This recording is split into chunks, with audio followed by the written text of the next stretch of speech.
हम अक्सर परिचित आकृतियों के माध्यम से अनंत को परिभाषित करने की कोशिश करते हैं। हम मांग करते हैं कि ब्रह्मांड खुद को इस तरह से प्रस्तुत करता है जो सत्य की हमारी अपनी विशिष्ट परिभाषाओं से मेल खाता है। विद्वान गणपति के लिए भट्टुन परिभाषाएं पूर्ण थीं। वह एक भक्त था। भगवान गणेश और उनकी पूजा पूरी तरह से अनन्य। उसकी दिव्यता को एक विशिष्ट शरीर रचना की आवश्यकता थी। हाथी देवता का तना और चौड़े कान एकमात्र पहचान थे। वह स्वीकार करेगा जब वह सुनता है कि पूरी शहर में परम ब्राह्मण का निवास है। उसका तर्क तत्काल है। यदि परम वास्तविकता पुरी में है तो उसे अपनी गणना से गणेश के रूप में प्रकट होना चाहिए। वह जल्दी से अपनी कुछ संपत्ति इकट्ठा करता है और एक लंबे समय की शुरुआत होती है। एक यात्रा जो पूरी लंबाई तक फैली हुई है कि वह देश चलता है पुरी की ऊंची पत्थर की दीवारों की ओर। जगन्नाथ मंदिर उनकी आंखों से स्पष्ट पुष्टि के सपने के साथ जो उनके मन में पहले से ही तय है। इससे बाद का पूरा आध्यात्मिक परिणाम एक ही शारीरिक संयोग पर निर्भर हो जाता है। उसके पास है एक मानसिक छवि को ठोस रूप में देखने के लिए सैकड़ों मील की यात्रा, लेकिन मंदिर के दरवाजों के पीछे जो कुछ भी मिलता है वह उसके विश्वास को झकझोरने के लिए पर्याप्त है। वह स्नान के महान त्योहार स्नान यात्रा के दौरान पहुंचते हैं। वह जज्बाती तीर्थयात्रियों के समुद्र के बीच खुद को घिरा पाता है, सब एक ही वेदी की ओर बढ़ते हुए। उनके समर्पण की तीव्रता का हिस्सा न होते हुए भी बाटा भीड़ के बीच से अपना रास्ता बनाता है। वह अंततः श्रद्धालु की अंतिम पंक्ति पार करता है और स्नान स्थल पर स्थित देवता को सीधा देखता है। एक ट्रंक के बजाय वह एक सपाट लकड़ी का चेहरा देखता है। दांतों के बजाय वह विशाल गोलाकार आंखें देखता है जो उसे वापस घूर रही हैं। हथियारों या पहचानने योग्य शरीर के बिना बाटा झुकने से इनकार करता है। वह प्रार्थना या सम्मान का हाथ इशारा नहीं करता है। वह निर्विकार भाव से वेदी की ओर पीठ फेरता है और दूर चल पड़ता है, यह सोचते हुए कि उसने मूर्ति के खाली चेहरे पर ध्यान केंद्रित करके अपने उच्च मापदंडों के अनुकूल देवता की तलाश में व्यर्थ समय बिताया। बाटा पहले ही मंदिर छोड़ रहे हैं, फॉर्म देख चुके हैं, लेकिन पूरी तरह से गंतव्य से चूक गए हैं। किंवदंती में कहा गया है कि भगवान जगन्नाथ ने विद्वान को ठुकरा दिया, छोड़ना नहीं चाहा। भगवान एक साधारण पुजारी का रूप लेकर भट्ट को बाहर रोके रखते हैं। भट्ट अपने गुस्से को पुजारी को समझाता है। उनका तर्क है कि उनकी भक्ति शुद्ध है और इस गोल आंखों गलत रूप को देखना गणेश के प्रति उनकी आजीवन प्रतिबद्धता के साथ विश्वासघात होगा। पुजारी का सुझाव है कि भट्ट की अपनी आंखें ही समस्या हैं। भौतिक दृष्टि सतही होती है, सच्चाई को विशेष दृष्टिकोण चाहिए, वह तर्क देता है।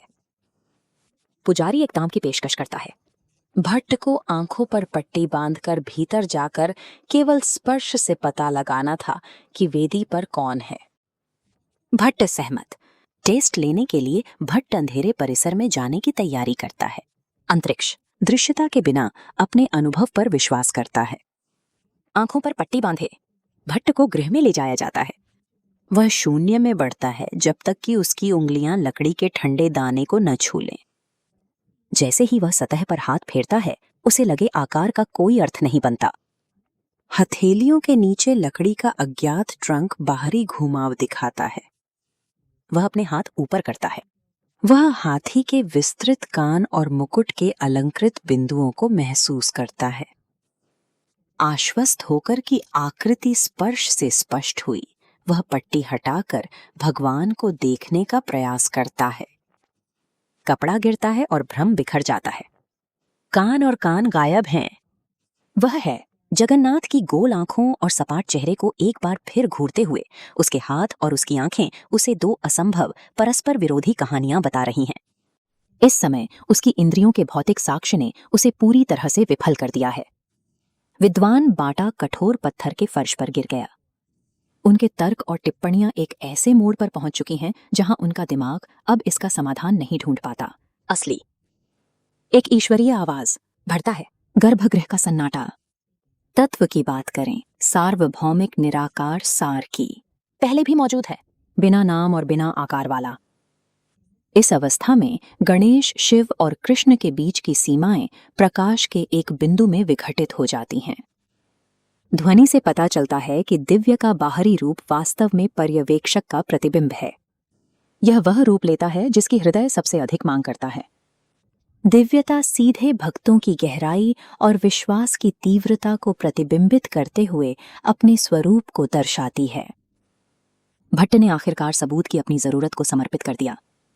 रोते हुए वह एक आखिरी दया मांगता है गणेश के चेहरे को देखने के लिए जिससे उसने अपना जीवन प्यार किया है।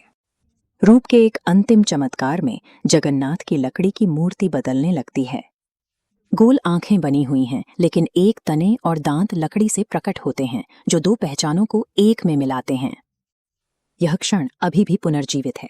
हर साल स्नान यात्रा के अद्भुत क्षणों में मूर्तियां शानदार हाथी मुखौटे और पारंपरिक चड्डियां पहनती हैं, जिन्हें अतीत के महत्वपूर्ण शिक्षणों के प्रतीक के रूप में देखा जाता है।